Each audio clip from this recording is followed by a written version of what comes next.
जावेद अली आसिफ अली बहुत खतरनाक है इनका मिक्सिंग मिक्सर। जावेद अली आसिफ अली बहुत खतरनाक है इनका मिक्सिंग मिक्सर। तुमने अपना नाम तो बताया नहीं।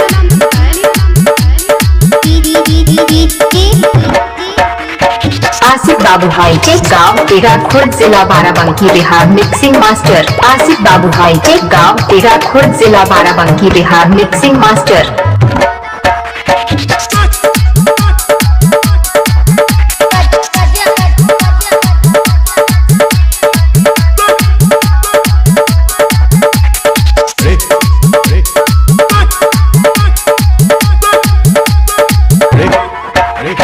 इलाका किसी का भी हो धमाका तो आसिफ भाई का ही होगा गांव तेरा खुर्द। इलाका किसी का भी हो धमाका तो आसिफ भाई का ही होगा गांव तेरा खुर्द।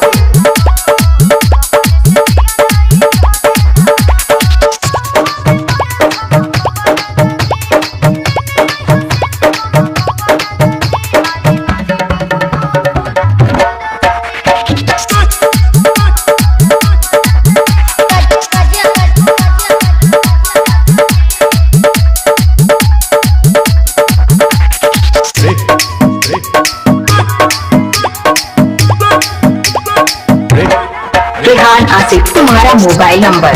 रेहान आसिफ तुम्हारा मोबाइल नंबर 771 89 062 771 89 062।